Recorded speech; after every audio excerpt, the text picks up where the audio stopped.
Días, nosotros somos el grupo 1 de Neurobiología del Desarrollo y vamos a presentar el desarrollo encefálico temprano. En cuanto a aspectos generales, tenemos que tener en cuenta de que el cerebro en la vida adulta se debe a una serie de interacciones genéticas, interacciones intracelulares y de la interacción del recién nacido con el mundo exterior. Antes de que ocurriera la sinapsis y todos esos procesos posteriores, primero tuvieron que suceder una serie de mecanismos que son los que están reflejados en la diapositiva, que serían cuatro. El establecimiento del sistema nervioso primordial del embrión en la fase temprana, la generación inicial de neuronas desde unas células precursoras indiferenciadas, la generación de regiones encefálicas principales y la migración de neuronas desde los sitios de formación hacia sus posiciones finales. Debemos tener en cuenta que cualquier interrupción en alguno de estos mecanismos o cualquier interferencia puede tener consecuencias nefastas para ese desarrollo neuronal. Bueno, entonces en cuanto a la formación inicial del sistema nervioso, vamos a tener dos procesos muy importantes que son la gastrulación y la neurulación. La gastrulación es la formación de las tres capas germinativas principales: el ectodermo o la capa externa, el mesodermo o la capa intermedia y el endodermo o la capa interna. El mesodermo y el endodermo, como aquí vemos, van a hacer una invaginación y esto va a dar lugar a la notocorda, que es una estructura cilíndrica y transitoria formada por células mesodérmicas. Esta notocorda entonces va a ser una agregación de células mesodérmicas que se van a invaginar dentro de la fosita primitiva y después se va a ir alargando formando la línea embrionaria. Y esta línea embrionaria es muy importante porque va a ser el eje de mayor simetría de la totalidad del cuerpo. Entonces, ahora debemos tener en cuenta de que el ectodermo, que se encuentra justo arriba de la notocorda y de la fosita primitiva, se va a denominar neuroectodermo. Antes de proseguir, debemos tener en cuenta de que la notocorda va a tener tres funciones principales.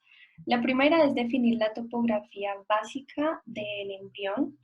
La segunda va a definir la posición del sistema nervioso y la tercera va a ayudar a la diferenciación neural. Entonces la notocorda va a mandar una serie de señales inductoras a un grupo de células ubicadas en el neuroectodermo y estas células neuroectodérmicas se van a diferenciar a un grupo de células llamadas células precursoras nerviosas. Ahora pasamos al segundo estadio, que es la neurulación. En la neurulación, estas células neuroectodérmicas se van a engrosar y van a formar una estructura que es la placa neural. A su vez, los márgenes de la placa neural se van a ir hacia adentro formando el tubo neural, que después va a formar dos estructuras muy importantes, las cuales van a ser el encéfalo y la médula espinal. Estas células progenitoras del tubo neural se van a llamar células precursoras nerviosas, que van a ser un grupo de células madres que van a originar diferentes tipos de células, como por ejemplo los astrocitos, los oligodendrocitos y los neuroblastos. Estos neuroblastos al madurar se van a convertir en neuronas y recordemos que las neuronas después no se vuelven a dividir. Pero así como hay células precursoras, hay unas células que no son precursoras y que van a ser las que van a conformar la placa del piso. Gracias a las señales inductivas de la notocorda hacia las células que no son precursoras de la placa del piso, después van a formar las células motoras o neuronas motoras de la médula espinal y del encéfalo posterior. Y recordemos que estas células no precursoras se encuentran en la porción ventral del tubo neural. Por otro lado, en el límite más dorsal del tubo neural va a aparecer una tercera población de células que son las células de la cresta neural. Estas células de la cresta neural van a ser separadas de las células de la placa del piso por medio de unas células mesenquimales. Una vez que los bordes de la placa neural se encuentran en la línea media, el tubo neural va a quedar completo. Y el mesodermo adyacente del tubo luego se va a engrosar y se va a subdividir en una serie de estructuras llamadas somitas. Y estas son precursoras de la musculatura axial y del esqueleto. Entonces aquí podemos ver la formación del tubo neural y que empieza la formación de los somitas, que los podemos ver aquí en rosado. Ya a medida de que se va dando el desarrollo, entonces el tubo neural que está adyacente a los somitas va a formar una médula espinal de carácter muy rudimentario y la cresta neural va a dar lugar a los ganglios sensoriales y autónomos que son parte importante del sistema nervioso periférico. Finalmente, los extremos anteriores de la placa neural van a seguir creciendo juntos hacia la línea media y van a seguir expandiéndose formando la estructura final que sería el cerebro. Respecto a la formación de las subdivisiones encefálicas principales. Poco después de la formación del tubo neural podemos evidenciar los precursores de las principales regiones del cerebro. Esto como resultado de movimientos que doblan, pliegan y contraen el tubo neural. Inicialmente, el extremo anterior del tubo forma como una curvatura y en esa curvatura podemos ver la flexión cefálica que se ensancha para formar el prosencéfalo. El mesencéfalo se forma como una protuberancia por encima del ángulo cefálico y el romboencéfalo se forma entre el ángulo cefálico y el ángulo o flexión cervical. Más abajo del ángulo cervical, el tubo neural forma el precursor de la médula espinal. Entonces, todas estas acomodaciones, por así decirlo, disminuyen o agrandan las diferentes regiones de la luz del tubo neural que está en desarrollo. Entonces, estos espacios luminales al final de todo este proceso van a ser los ventrículos cerebrales. Cuando ya tenemos establecidas las regiones cerebrales primitivas, estas se someten al menos a 2 rondas más de partición. Entonces, cada una de las cuales va a elaborar las regiones cerebrales maduras o las regiones cerebrales ya finalizadas. Por lo tanto, las caras laterales del prosencéfalo rostral forman el telencéfalo. Las dos vesículas telencefálicas, que son las protuberancias que observamos bilateralmente en la imagen, incluyen dos territorios, el dorsal y el ventral. El territorio dorsal da lugar a los rudimentos de la corteza cerebral y el hipocampo, mientras que el territorio ventral da lugar a los ganglios de la base, que se derivan de estructuras embrionarias llamadas eminencias ganglionares, y al bulbo olfatorio. La porción más caudal del prosencéfalo forma el diencéfalo, que contiene los rudimentos del tálamo y el hipotálamo, así como dos bolsillos laterales que son las vesículas ópticas, a partir de las cuales se va a formar la porción neural de la retina. La porción dorsal del mesencéfalo da lugar a los colículos superior e inferior, mientras que la porción ventral da lugar a una colección de núcleos conocidos como el tegmento del mesencéfalo. La parte rostral del romboencéfalo se va a convertir en el metencéfalo, que va a dar lugar al cerebelo y a las protuberancias, y a la protuberancia, perdón. Entonces, finalmente, la parte caudal del romboencéfalo se convierte en el mielencéfalo y da lugar a la médula adulta. Entonces, una pregunta importante que plantea el texto es ¿cómo puede un simple tubo de células precursoras neuronales producir tal variedad de estructuras cerebrales? Entonces, lo que sucede es que gran parte del tubo neural está organizado en unidades repetidas que se llaman neurómeros. Y este descubrimiento llevó a la idea de que el proceso de segmentación también podría establecer la identidad regional en el cerebro en desarrollo. Entonces, la expresión temprana de una clase de genes llamados genes Hox guían la diferenciación del embrión en distintos segmentos que dan origen como a la cabeza, al tórax, al abdomen. Entonces, los genes Hox codifican proteínas de unión al ADN, que modulan expresiones de otros genes que median la morfogénesis. Entonces, la mayor parte del tiempo nosotros como que entendemos el genoma como una gran maraña de varios genes que están dispersos como de manera aleatoria, sin un orden como presente en su disposición en un cromosoma. Pero el orden, el orden solamente se vuelve como aparente en su expresión a través del proceso del desarrollo. Los genes Hox, en cambio, son como algo un poco más estructurado. Estos genes que especifican la identidad de cada segmento del cuerpo hacen que un segmento de un embrión vaya a formar parte de su cabeza, del tórax o el abdomen. Entonces, estos genes están agrupados en un solo lugar que generalmente se encuentra ordenado y dentro de este grupo inclusive hay como más evidencia de que sí existe un orden. Pero para comprender como un poquito más, como un poquito mejor la disposición y el papel de estos genes Hox, tenemos el ejemplo de la mosca de la fruta Drosophila melanogaster, en la cual hay 8 genes Hox, que son los que vemos aquí. seguidos, y el orden de los genes refleja su orden de expresión en el cuerpo de la mosca. Entonces, el gen que se encuentra a la izquierda o en el extremo 3' de la cadena de ADN es el dominado gen LA, que viene de labial y se expresa pues en la cabeza. Y por otro lado, en el otro lado, tenemos el gen del extremo 5', que se denomina ABDB, que viene de abdominal B y se expresa pues al final del abdomen de la mosca. Entonces, la eliminación de estos genes OX individuales o moverlos del lugar en la drosófila causaría transformaciones somáticas, o sea, una parte del cuerpo se desarrollaría en otra. Y un ejemplo bastante popular es el famoso mutante antenapedia, en el cual las patas se desarrollan sobre la cabeza de la mosca en lugar de las antenas. Y ya hablando de la base molecular de la inducción neuronal, entonces, las células madre en cada región del cerebro en formación deben adquirir instrucciones que establezcan su capacidad para producir células nerviosas específicas para cada región.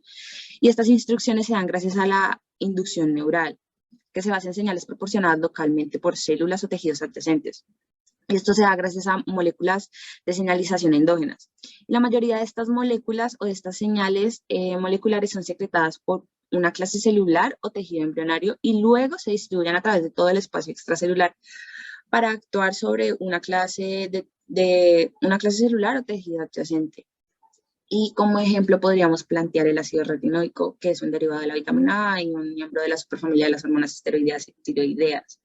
Entonces, cuando el receptor de retinoides es activado por el ácido retinoico o retinoides relacionados, el complejo ligando-receptor modula como la expresión de varios genes diana, lo que permite estimular o reprimir la expresión génica. Y esta señalización mediada por ese ácido retinoico es lo que permite la diferenciación celular.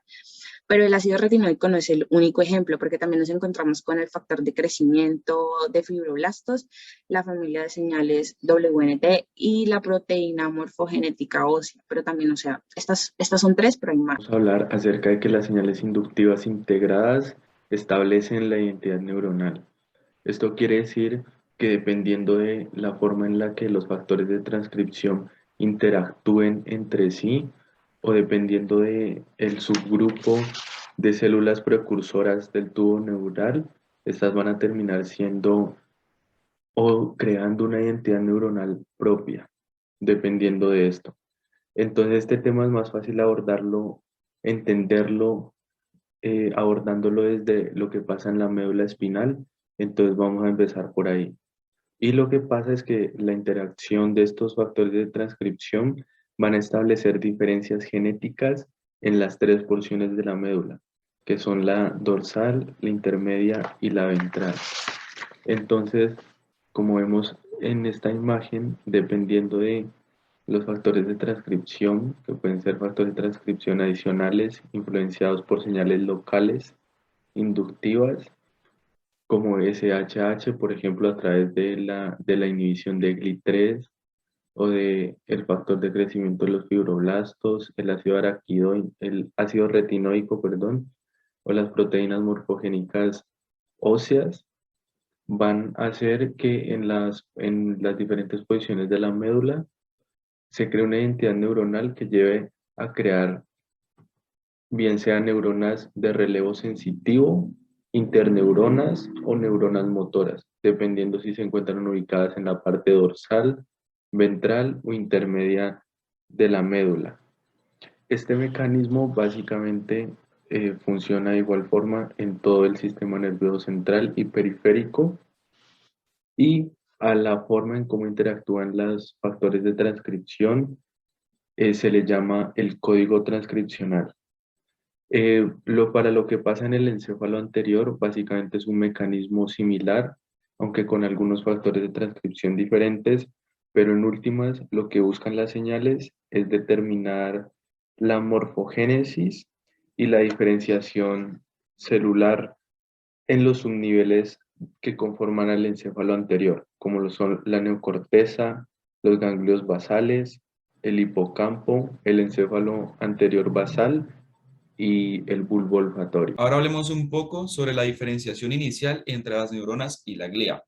Tengamos claro que entre neuronas y glía tenemos una cantidad aproximadamente de 86 billones. Antes de empezar, tenemos que tener claro también de que toda esta fase de diferenciación celular se va a dar a partir de que tenemos la formación del tubo neural.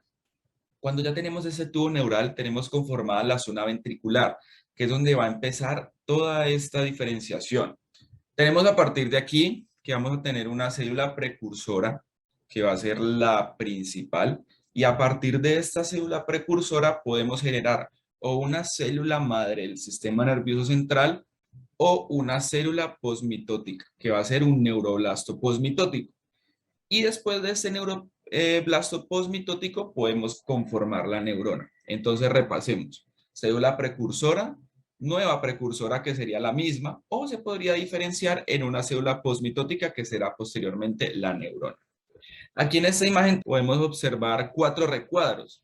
Entonces lo que quiero que entiendan de esta imagen primero es que en la primera imagen vamos a tener, como se observa ahí en la pantalla, vamos a tener esa célula, va a estar en un estadio G1 del ciclo celular.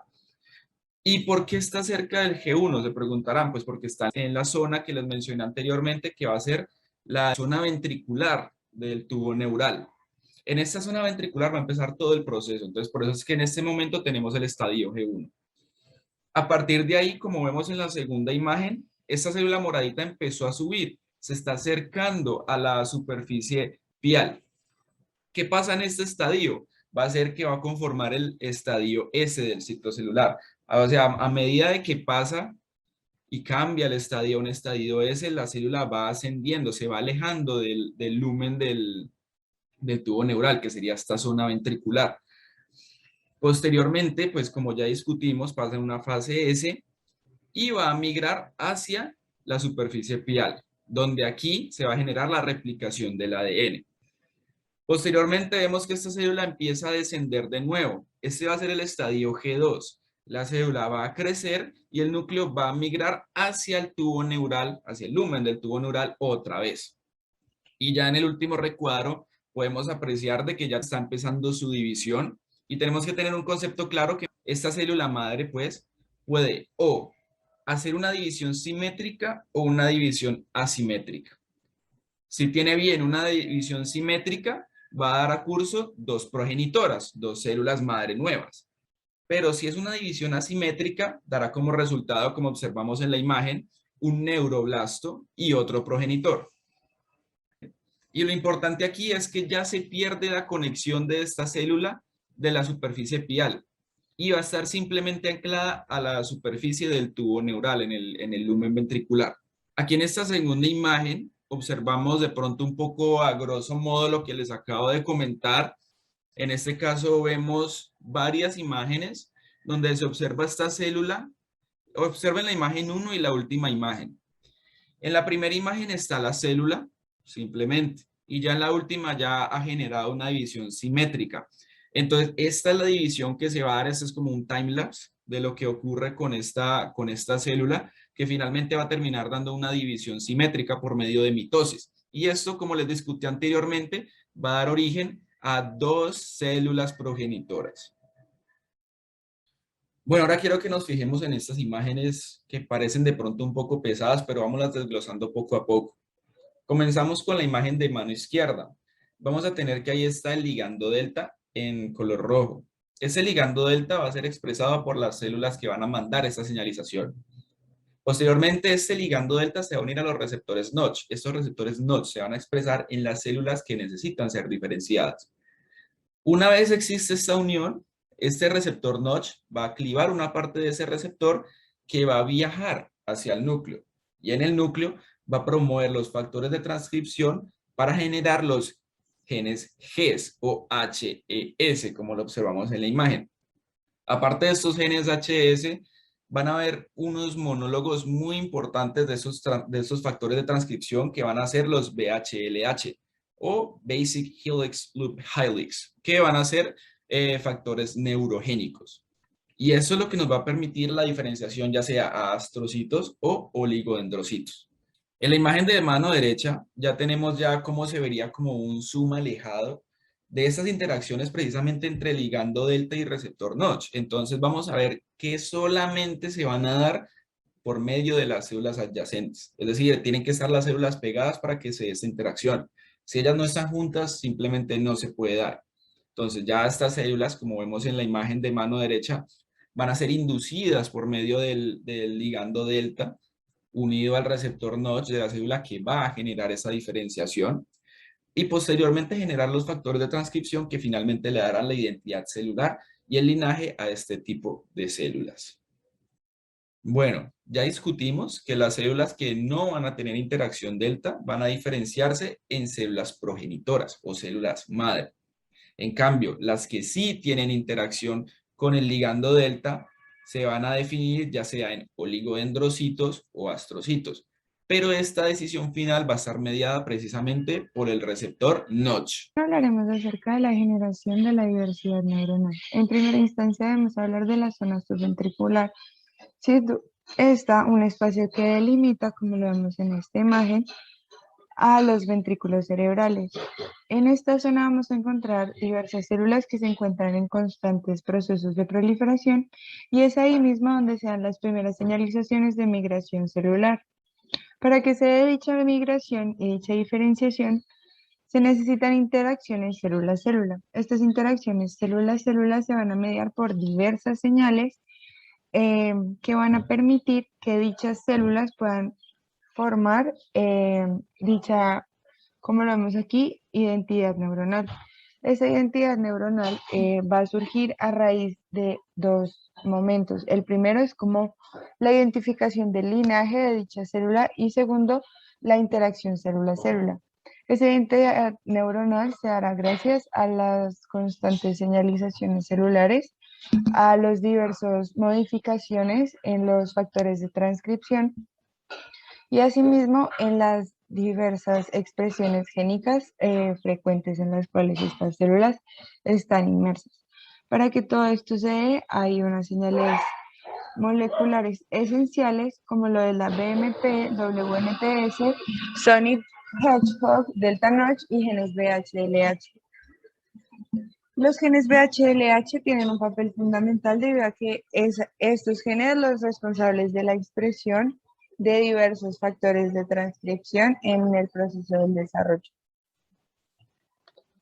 En esta imagen lo podemos ver de una forma un poco más dinámica, como la expresión de diversos factores moleculares influencia en diversas etapas del desarrollo neuronal, como lo de la presencia de esos factores siendo productos de los genes BHLH, los Sonic Hedgehog, los BMPS.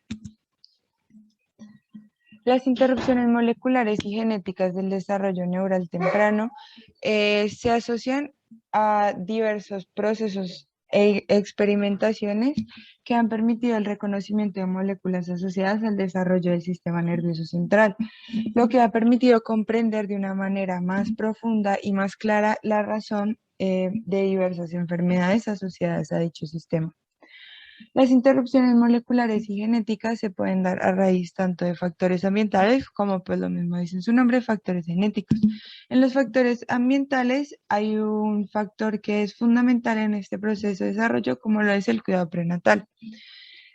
Como sabemos, la deficiencia de ácido fólico en la dieta de la madre gestante puede perjudicar en los procesos de síntesis de ADN, lo que no va a permitir que sea una óptima división celular y por ende ocurre la interrupción y un mal cierre del tubo neural, lo que ocasiona lo que conocemos como espina bífida. Asimismo, el consumo de sustancias como el alcohol y las drogas pueden perjudicar procesos metabólicos fundamentales necesarios que se den en diversos tiempos, en determinados tiempos. ¿Esto qué quiere decir? Quiere decir que este tipo de sustancias puede bloquear rutas metabólicas o puede incluso inducir señalizaciones en tiempos que no deben ser, lo que puede ocasionar que los procesos de desarrollo se den atemporales, es decir, que la formación de las extremidades se dé antes de tiempo o, por ejemplo, se den después de tiempo, como nos los había mencionado en la clase anterior el profe Fred. Los factores genéticos también, pues, claro están, tienen un papel en este tipo de interrupciones moleculares, como son las mutaciones puntuales, como lo podemos ver en el síndrome de Waardenburg, en el síndrome hay una mutación específica en los genes PAX6 y PAX3. Estos genes tienen una responsabilidad, por decirlo así, en la regulación de las especificaciones en la formación de órganos y diversos tejidos. O mutaciones cromosómicas como lo son la trisomía 21. En esta pues encontramos, como se ve en este cariotipo de un paciente con trisomía 21, un tercer cromosoma, el cual puede influenciar de una manera errónea en los procesos de señalizaciones celulares, lo que conlleva a malformación de órganos, y a nivel cerebral pues va a ocasionar diversos procesos cognitivos de cierto retraso, asimismo como lo es procesos conductuales que son características de la trisomía 21. Por último, es importante que reconozcamos que todos estos procesos moleculares han permitido que se amplíe el campo de la investigación, puesto que se han encontrado maneras en las cuales se pueden utilizar este tipo de células precursoras neuronales para diversas enfermedades. Pero han habido diversas problemáticas y una de ellas es el hecho de que todavía no se tiene conocimiento con claridad el momento en que las neuronas o en qué se van a diferenciar. Entonces, como no se tiene muy claro esto, no se ha podido utilizar este tipo de terapias porque no se sabe exactamente a qué expresión pues a qué se van a expresar. Para hablar de la migración neuronal en el sistema nervioso periférico, debemos tener en cuenta que la migración celular es un proceso característico del desarrollo embrionario que va a permitir que las células tengan una ubicación espacial en diferentes tejidos. Este proceso va a ser especialmente importante en el sistema nervioso en desarrollo, dado que va a permitir que las células neuronales puedan interactuar y tengan su posición final postmitótica.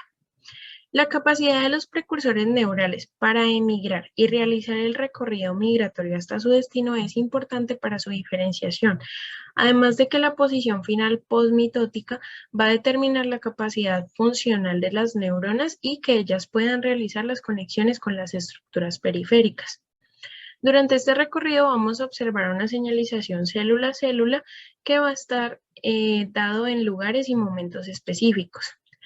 Además, podemos observar que la posición final de las células de la cresta neural refleja su posición inicial al haber emigrado del tubo neural. Como podemos ver en esta imagen que de coloración azul tenemos células de la cresta neural, van a estar agrupadas en puntos específicos de estructuras neuronales de importancia para el desarrollo del ser humano. Entonces debemos tener en cuenta que la diferenciación de las células de la cresta neural está determinada por dos cosas. Una primera que es una correcta salida del tubo neural y una segunda que sea un adecuado recorrido hasta su posición de destino. La cresta neural tiene un origen alrededor del tubo neural dorsal, el cual va a estar a lo largo de la médula espinal y el encéfalo posterior. Todas las células de la cresta neural llevan información de su origen, lo cual va a estar relacionado con los genes Hox. Estas células deben realizar un proceso esencial que se conoce como deslaminación, en el cual van a pasar de ser células neuroepiteliales a mesenquimáticas para que puedan realizar su migración en libertad. Este proceso se da por medio de factores de transcripción VHLH, entre los cuales se encuentran SNAIL1 y SNAIL2, que van a hacer que se suprima la producción de proteínas de comunicación intercelular y de adhesión epitelial. Este proceso de deslaminación y migración es muy similar al proceso de metástasis del cáncer, dado que los genes SNAIL particularmente se pueden convertir en oncogenes y causar que las células oncogénicas migren desde su epitelio hasta otros destinos por medio de la expresión de los factores de transcripción y las señales. Sin embargo, las células de la cresta neural, cuando llegan a su destino, dejan de producir la expresión de los factores de transcripción SNAIL1 y SNAIL2, que es un acontecimiento que se está estudiando para el tratamiento oncogénico. Debemos tener en cuenta que durante el recorrido, esta diferenciación de las células de la cresta neural van a estar determinado por estructuras no neuronales. Esto se va a dar por una señalización que puede estar dado por moléculas secretadas como las hormonas peptídicas, ligandos y receptores de la superficie que pueden ser moléculas de adhesión y moléculas de la matriz extracelular. Esto va a explicar que las células de la periferia de la cresta neural muestren moléculas de adhesión especializadas en su matriz extracelular y en su capa superficial de la célula. Estas señales que les estaba mencionando modulan la expresión de los genes BHLH, interrumpiendo su migración. Y ya dependiendo de los factores a los que estén relacionados, van a producir los diferentes tipos de neuronas que ya conocemos. Bueno, sobre la migración neuronal en el sistema nervioso central, tenemos que tener en cuenta que también va a ocurrir, solo que ellas van a realizar una migración entre la corteza. Esta migración va a estar guiada por dos procesos. Pocas células lo van a hacer mediante las vías axónicas ya existentes, pero las mayorías de las células van a tener una guía migratoria por las células gliales, que ellas tienen dos funcionalidades en el sistema nervioso en desarrollo, que van a ser células madre y van a ser las guías para la migración. Entonces, las células van a migrar desde la zona ventricular hasta la placa cortical, que pueden realizarlo de dos formas. Unas células que migran radialmente por las prolongaciones de la glía radial hasta llegar a sus terminaciones, o unas células que migran no radialmente, como estas, que tienen una mayor libertad en su migración y pueden tener diferentes destinos. Estas células que migran radialmente, al llegar a las terminaciones de la glía, van a separarse de ella y van a quedar en su ubicación. Pero estas glías permiten que estas células puedan atravesar neuronas que ya hayan estado desarrolladas en el sistema nervioso en desarrollo y que atraviesen las que son nuevas, como por ejemplo cuando pasan por la capa 5 y 6 de la corteza. Bueno, esta migración neuronal en el sistema nervioso central estuvo estudiada desde el siglo XIX y los comienzos del siglo XX por Wilhelm His y Ramón y Cajal, que hicieron una observación histológica de encéfalos embrionarios en microscopios ópticos, donde vieron que las células gliales guiaban la migración neuronal. Esto fue apoyado entre 1960 y 1970 por un análisis de imagen en microscopía electrónica y un marcaje molecular, que es el que tenemos aquí, en el que se identificaron las células gliales radiales, que son las que observamos a lo largo de la zona ventricular hasta la capa, hasta la placa cortical, y ellas llevan las neuronas migratorias, que van a estar señaladas las que migran radialmente con una flechita y las que migran no radialmente con un asterisco. Además, recientemente se hicieron observaciones in vivo al microscopio que confirman las inferencias de las dos funcionalidades de las células gliales en el sistema nervioso en desarrollo. Los mecanismos moleculares de la migración molecular dependen de una serie de proteínas cuya función es fundamental para la migración normal de las neuronas a lo largo de las glías radiales. Estas proteínas se pueden encontrar tanto en la superficie como en el citoplasma de las neuronas migratorias propiamente dichas, como en la célula verde mostrada en la imagen, o también en la superficie de las glías radiales. Aquí se puede ver algunas de esas proteínas en los recuadros. Es importante reconocer que estos mecanismos son vulnerables a los efectos de las mutaciones. Por lo tanto, si se interrumpe la función de estas proteínas, se puede ver comprometida la neurogénesis, la migración o la laminación cortical, produciendo algún tipo de problema neurológico como por ejemplo la epilepsia o algún retardo mental, teniendo como causa esa migración anormal. También podemos decir que esas mutaciones pueden causar malformaciones en el cerebro de la persona. En estas imágenes de resonancia magnética, en la B miramos un cerebro normal donde la flecha amarilla señala un ventrículo lateral, la verde la sustancia blanca subcortical asociada a la cápsula interna, que es como una vía de axones que entran y salen del cerebro, y la flecha roja el aspecto normal de las circunvoluciones del cerebro. Entonces, en la imagen C miramos un cerebro con una mutación en el gen que codifica para la relina, que es una proteína importante en la migración, y básicamente la malformación que podemos ver es un ventrículo aumentado de tamaño, una sustancia blanca subcortical disminuida y las circunvoluciones interrumpidas. Y en el D, que hay una mutación en el gen DCX, el ventrículo lateral muy aumentado en tamaño, la sustancia blanca subcortical casi ausente, al igual que las circunvoluciones. Esta condición clínica se la conoce como lisencefalia o como encéfalo liso. Entonces, para concluir, podemos decir que la interrupción de la migración celular y sus efectos en el desarrollo de la sinapsis y de los circuitos encefálicos puede terminar en una patología o en un trastorno encefálico grave.